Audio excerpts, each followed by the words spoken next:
Zdravo i dobrodošli u moj podcast. Ja sam Marija Marković, profesorka srpskog jezika kao stranog već više od 10 godina i znam da ti je teško da nađeš materijale za slušanje.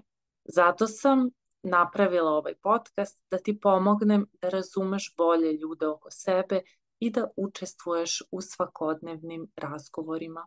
Zato uzmi svesku i olovku, skuvaj sebi nešto lepo i uživaj u slušanju. Ćao ljudi i nadam se da ste dobro.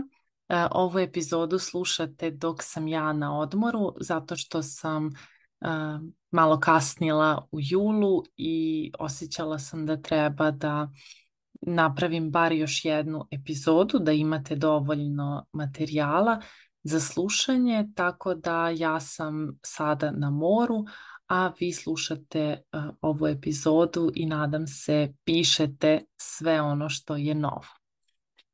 U ovoj epizodi sam odlučila da vam kažem samo šta su moji planovi za jesen. Ova godina mi je bila baš izazovna zato što sam počela da radim i uživo pored online posla na fakultetu i morala sam da putujem iz jednog grada u drugi na nedeljnom nivou, tako da su moji planovi za sledeću godinu malo drugačiji. Biću samo u jednom mestu i imaću više obaveza na fakultetu, tako da ću imati vremena za 2 grupe i nastavit ću naravno sa audio kursom. Moj cilj je bio da vi poboljšate svoje slušanje, da imate dovoljno materijala koji će vam biti korisni i koji će vam pomoći da unapredite svoje razumevanje, zato što je ovo ključ za uspešan razgovor.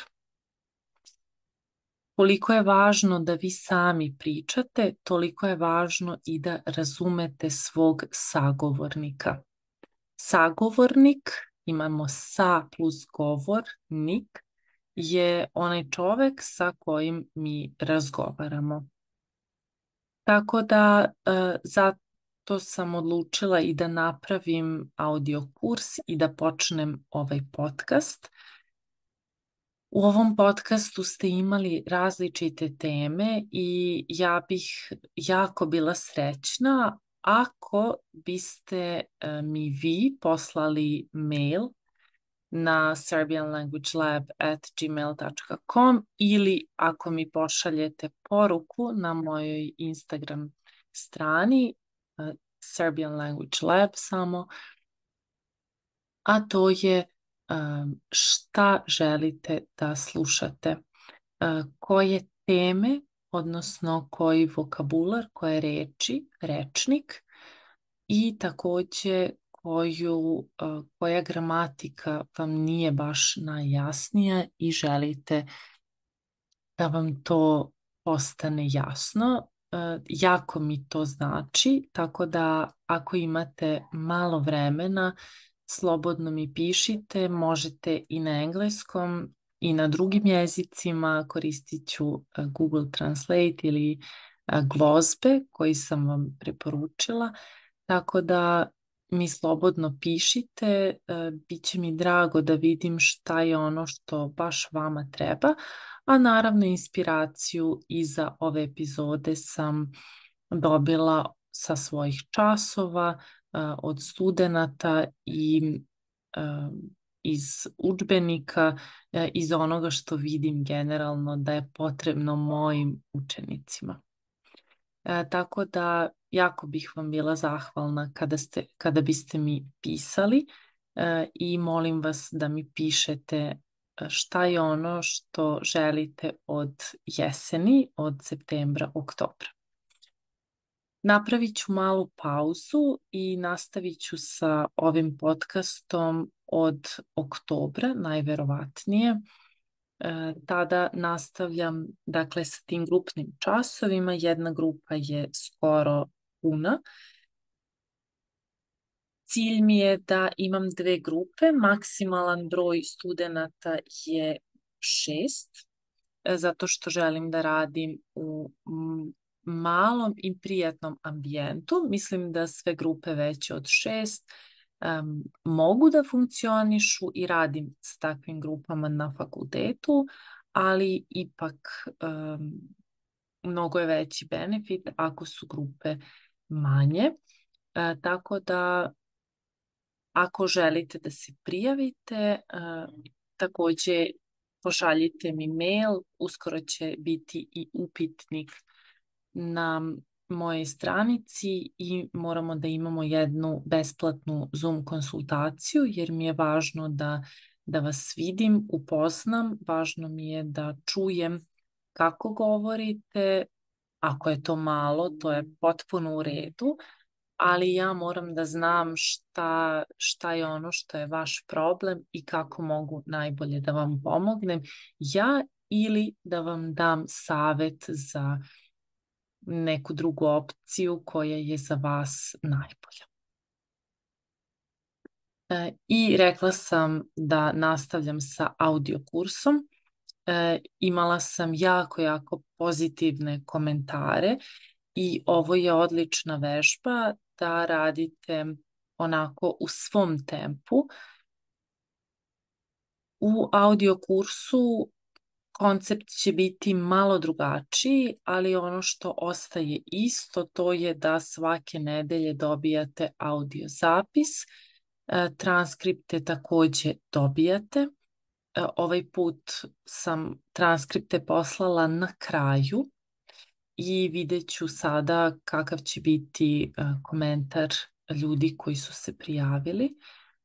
A u sledećem audio kursu bit će Zoom sastanak jednomesečno, zato što će taj audio kurs trajati najverovatnije 6 meseci. Sve detalje ću vam dati vrlo uskoro, a vi ako ste zainteresovani, pišite mi da znam da vas imam u planu. Broj ljudi će biti naravno ograničen, zato što i taj jednomesečni Zoom ne može biti sa mnogo ljudi, ali naravno bit će više od 6 sigurno. Tako da ovaj koncept je nešto što sam ja napravila, nisam videla do sada da je neko imao tako nešto. Tako da drago mi je u stvari da je ljudima ovo značilo i da im je pomoglo. Neki su rekli da im je bila dobra revizija što se tiče gramatike, a opet imali su moj feedback za svoje greške koje su pravili, što znači da su mogli da se koncentrišu na one stvari koje su samo njima problematične i takođe mogli su da slušaju i mene, a i sebe više puta i vide svoje greške. Posle snimanja audija, neki studenti su mi pričali da su odmah videli svoje greške i to mi je bilo simpatično, a takođe interesovao me je i sam proces njihovog rada, tako da sam bila u kontaktu sa njima i pratila da li pišu beleške ili teze, pa se onda snimaju ili se snimaju direktno iz glave. Tako da meni je važno da vidim kako to vama ide. Nije mi važno samo šta je to za mene, nego kakva je reakcija i koliko vama to znači, tako da sledeći kurs će sigurno biti malo unapređen sa novim temama i uz to uvek radimo i gramatiku zato što je to deo konteksta tog celog. I bez gramatike znate da ja mislim da ne možemo da učimo ni jedan jezik jer gramatika nam pomaže i moji učenici uvek znaju, posebno oni koji su počeli sa mnom od početka, a i oni kasnije, uvek znaju razlog zašto je nešto tako. Ili uvek znaju, nekako lakše osete šta je, na primjer, tačan odgovor kada radimo neke vežbe, zbog nekih sistema koje smo zajedno naučili na čas. Tako da, eto, to je to. Ja idem da se kupam, da se sunčam, da uživam u vodi, u moru, u plaži, u finoj hrani, u šetnjama, u zalascima sunca, a vama želim da lepo provedete i ovaj mesec i iskreno se nadam da ću se vratiti uskoro, ali pošto sve sama radim, treba mi malo više vremena jer imam prvi posao koji je fakultet i drugi posao koji su časovi i ovo dolazi na treće mesto, ali uvek se radujem, kao što sam već rekla, da čujem vaše komentare. Hvala vam mnogo na slušanju i hvala vam na svim komentarima i podršci, zato što onda znam da ovo što radim nije uzalud i besmisleno. Tako da budite mi dobro